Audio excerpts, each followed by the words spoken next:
Alrighty guys, so you need to have a piece of paper with you. I'm just using a scratch paper that had a previous drawing on it and something to draw with. Today is going to be a practice drawing. So once again, just like last week where we created a sketchbook practice of a city from a certain perspective, we're going to do that today but using nature and creating a landscape. So first and foremost, what we always have to do first when creating a landscape is draw a horizon line.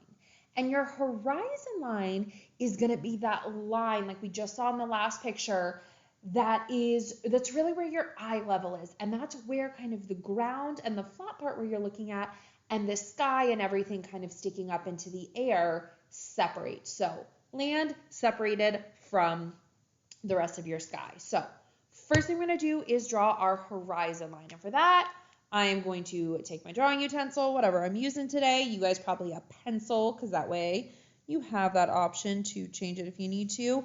And I'm going to draw my horizon line right across the middle of my paper and do this. And remember guys, at any point while I'm doing this, feel free to pause this video, catch up, redraw, erase, whatever if I'm moving too fast for you. So I have my horizon line first and foremost here. Next, I'm going to draw what is in my foreground. And my foreground, remember, is the front. A good way to remember that is foreground and front both start with the letter F. So I'm going to draw my foreground or my front of my picture. And those things are going to be bigger than the things that are on my horizon line because they are closer to me. And as things get further and further away, they're going to get smaller and smaller. So I'm going to have some kind of hills right up here towards the front of my drawing. I'm going to draw like 3 little hills over here that are going to kind of be in my foreground. And I'm going to go through and I have a few, like I said, hills, kind of little bumps in the land going through there. And I am going to add some trees. Now luckily for you guys, if you're drawing in pencil, if things like that overlap, you can erase that. And so my trees here, they're going to be pretty big because they're really close to the front of my drawing. So they're going to be pretty big trees right around here. And one thing a lot of people do that I think is kind of funny is we always want to draw our trees and things sitting right on top. But sometimes, things are going to grow like towards the side of a hill, not towards the back of it, whatever is there. So I'm going to add another tree over here. This one's a little smaller because that tree looks like it's a little further away on the hill, but not too much, about the same. Remember guys, this is sketch practice, so this is not a final drawing. It's okay if it's a little messy. Then I'm going to think about what would be further and further back from here. So kind of across this flat area, I'm going to have a little river that's running towards my hills from what's going to be in my background there. And this area, guys, this is called our middle ground because it is the middle of the picture. So I'm going to kind of have a river. And the big thing to remember is as things get further away, they're going to get smaller.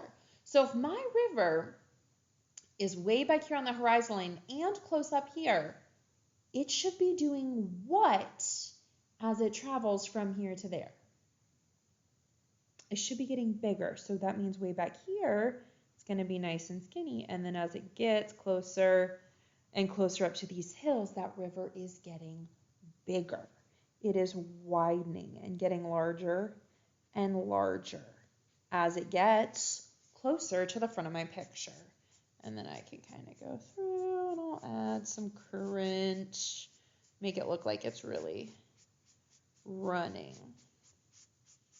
through that landscape. And then along the bank of my river, I'm going to draw some vegetation because a lot of times lots of plants and things grow right along a river. So I'm going to have some more trees. Now my trees along the river, they're going to be smaller than these ones because they're further back in my picture. And they're going to keep, just like the river, getting smaller and smaller the further away they get. So if I have a tree there, my tree over here is going to be even smaller, and that's going to keep happening. So you don't have to draw, guys, these same trees, this exact same, but I want you to practice drawing whatever, if you decide you want a river here or a lake, or if you want a hiking trail, or, if this is a desert and you're going to have like rock and sand and different things through there, I want you just to work on practicing drawing those things, making sure you're giving me that perspective of things as they're looking smaller and smaller the further away they're getting from you. Then back here on my horizon line, I'm going to have some mountains that are off in the distance. So it's going to kind of come through here, and I'm going to have some mountains.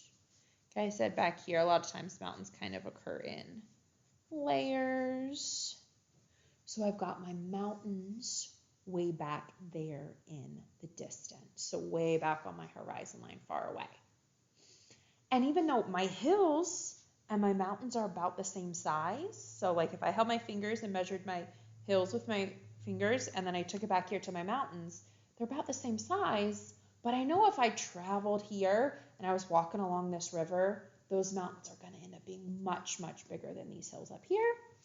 And then I'm going to add a few more just to kind of balance out over here. I thought I would like how it didn't have them there, and I didn't. So, and then I'm going to add what's in my sky, and my sky is called my background. So this is the very furthest thing away, but it's also up in the sky. It's not down on the ground attached to our horizon line or our middle ground or our foreground.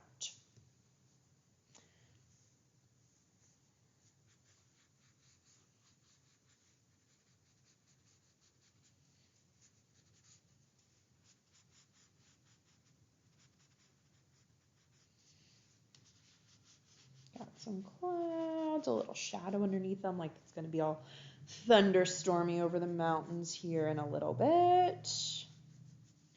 And I'm just kind of going through, and like I said, this is a practice.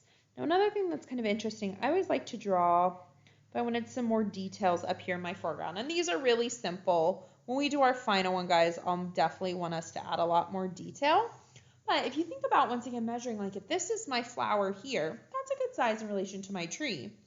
But then if I measure that, that flower is bigger than my trees back here. And the reason again for that is this is my foreground, it's up close. These are in my middle and my background, so they're further away, and those things are going to appear smaller. So what I want you guys to do today is you can draw the same landscape I did, you can draw something completely different, but I want you to practice drawing your foreground, your middle ground, your background, and creating details that are close and far away.